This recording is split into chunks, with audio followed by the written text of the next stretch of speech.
Welcome back. The Nigerian Army has rescued 701 people around Gwoza local council area of Borno State who were held hostage by Boko Haram terrorists. That's according to the council chairman, Ibrahim Chupun. They were rescued from Ngoshe, Boko Tinta, Boko Satu, Boko Kugile, Chikide, Chirawa and Dale villages. 402 people of those rescued are staying with their relatives in Polka, while 297 persons are housed in a boarding primary school there. In the meantime, civilian joint task force sources say 76 Boko Haram terrorists, including children and women over the weekend, surrendered to soldiers in Gwoza. Some soldiers allegedly dismissed by the Nigerian Army for losing their weapons in operational base to insurgents have expressed their displeasure over their dismissal from the Army.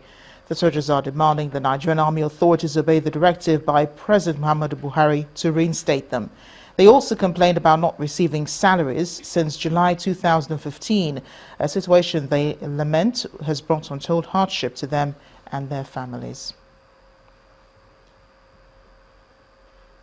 The people of Umutu community in Ukwani local government area of Delta State have appealed to the state government to complete the 13-year-old abandoned skills acquisition center and construct roads linking to the community. Our committee report tonight looks at how the state of infrastructure is affecting the residents.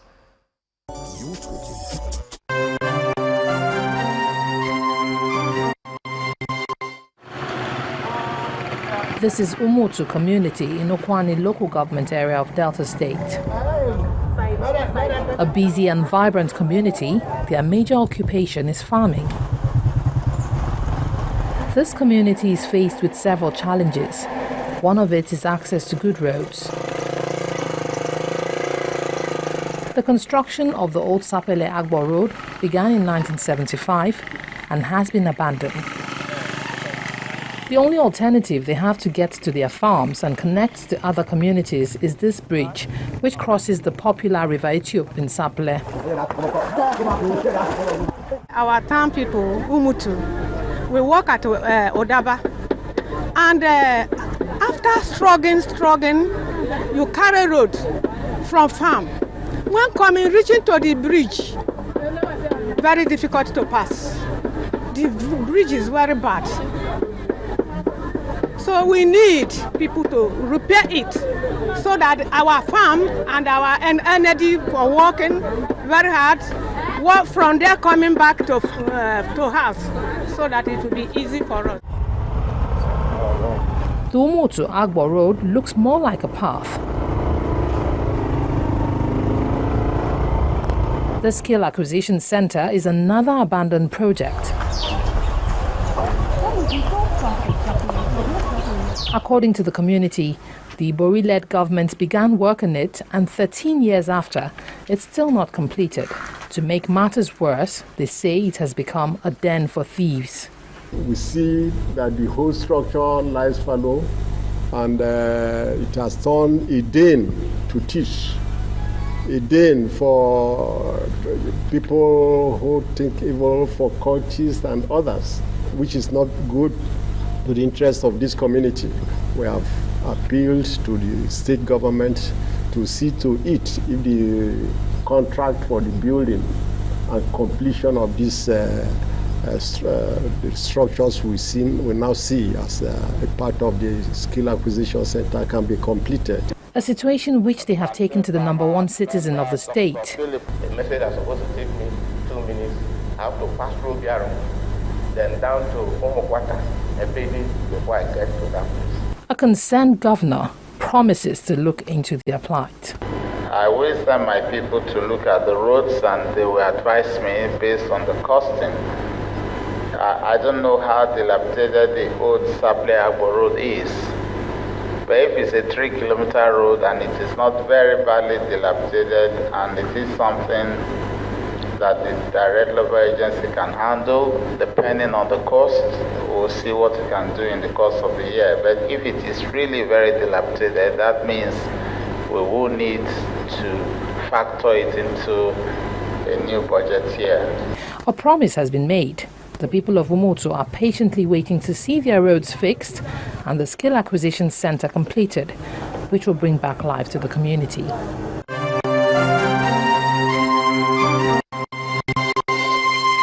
Etisalat, now you're talking.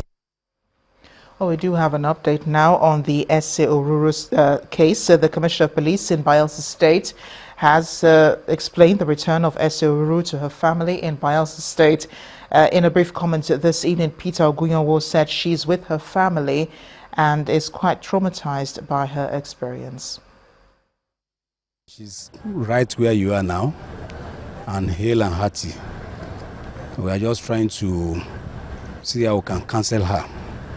As you can see, my wife has just prayed with her, and that's what we intend doing in the next few days.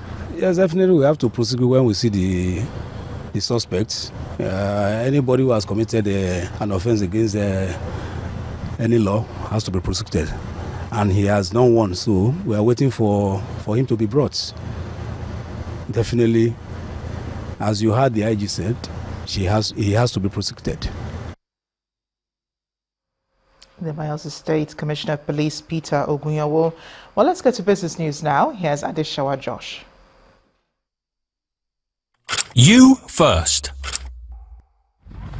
First Bank.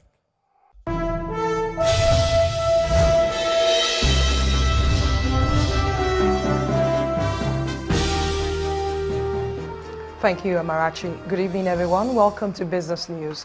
The Minister of Trade, Industry and Investment, Mr. Okechukwu Enelama, says the Nigerian government will work towards eliminating obstacles preventing foreign investors from coming into Nigeria.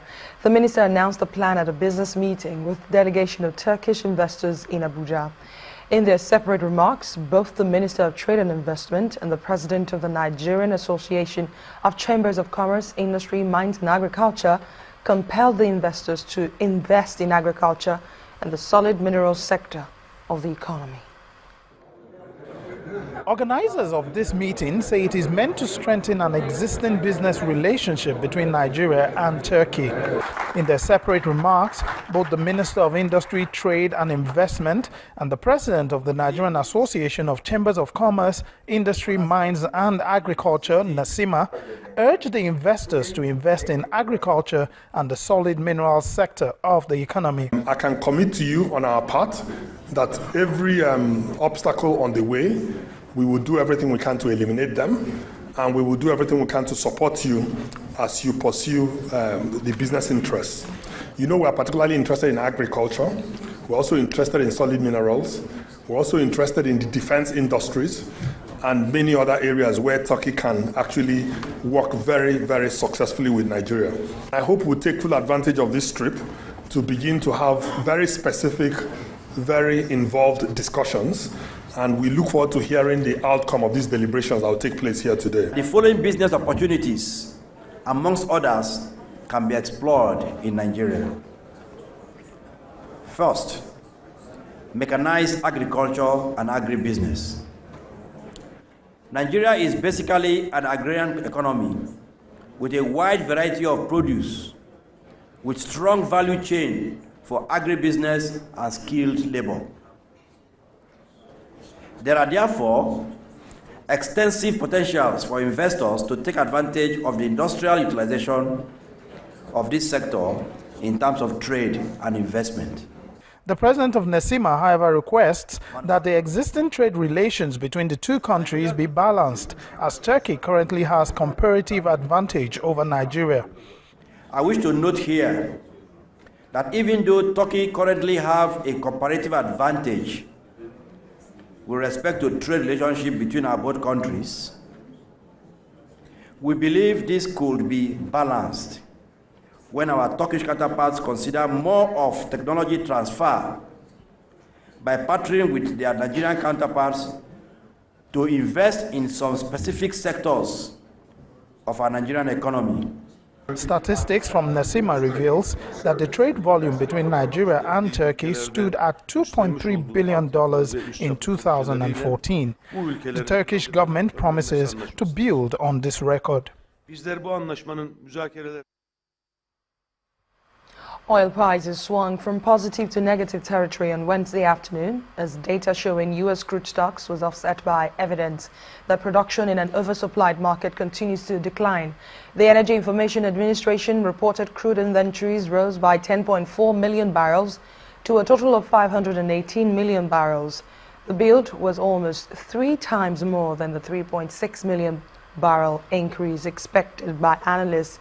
Global benchmark Brent crude fell 14 cents to $36.66 a barrel, having earlier spiked to $37.40, the highest in almost 2 months. Venezuela's oil minister, Eligio Del Pino, says more than 15 countries will attend an upcoming oil meeting to discuss an output freeze and possible further actions. The first court hearing of the case between Shell Petroleum Development Company of Nigeria and 2 communities in Rivers State is held today in London. The Technology and Construction Court found that the claimants, the Ogali and Bili communities, can lodge a case against the company over multiple oil spills since 1989 in the Niger Delta.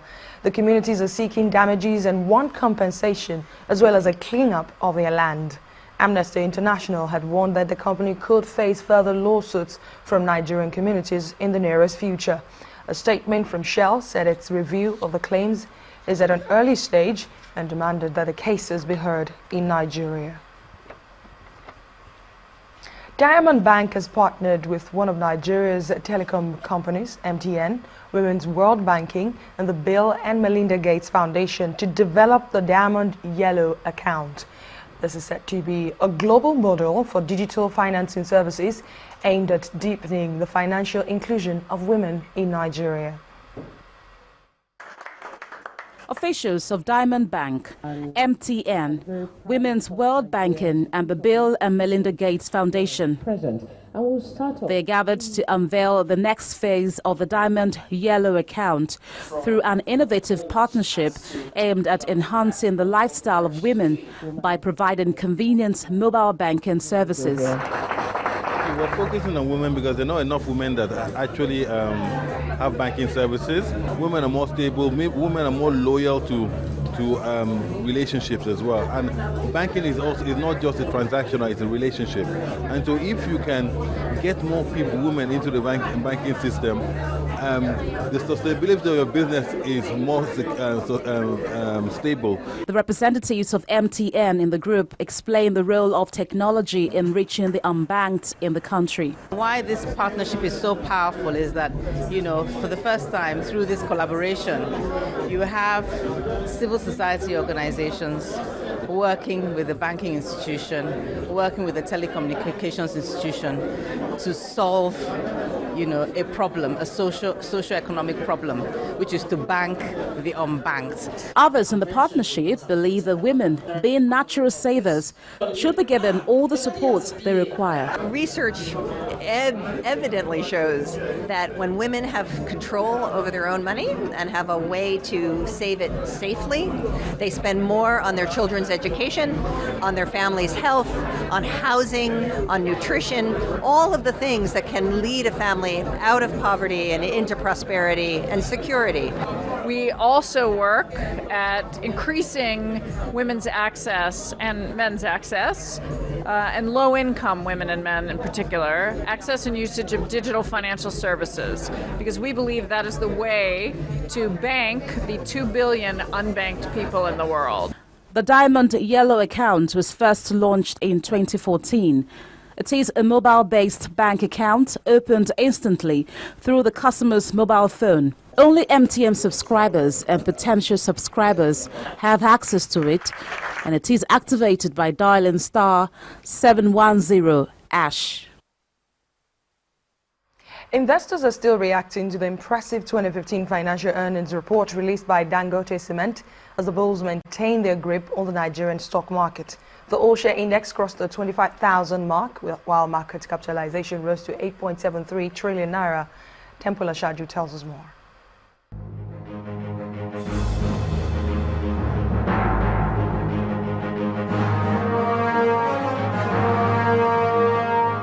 Hello, thank you for joining us on Stock Market Reports. Key indicators of the Nigerian equities market closed on the green, with the key broad index posting its 5th consecutive gain as investors continued to react positively towards Dangote Cement's impressive 2015 full-year results. The all-share index crossed the 25,000 psychological mark at 25,396.83, while market capitalization rose to 8.73 trillion naira. Total volume traded jumped to 275.08 million shares valued at 1.63 billion naira and traded in 3,344 deals. On the volume chart, UBA came first with 40.41 million units. Market breadth remained positive with 21 gainers against 15 losers. Dangote Cement retained its top spot on the price gainers chart with 7.51%. Zenith Bank and Nigerian Breweries also made the list with 4.96% and 0.47% each. And on the other hand, Forte Oil, Total and Unilever were the top 3 prize losers for the session. And that's it on the stock market report for this Wednesday. I'm Temple Ashaju.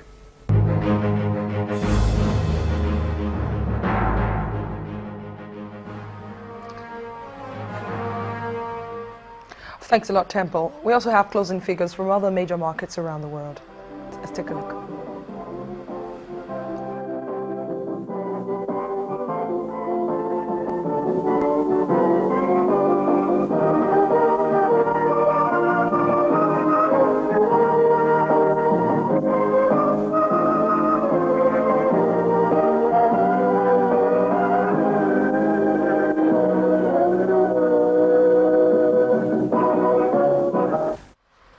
That's business news tonight. The news at 10 continues in a moment. I'm Adeshewa Josh.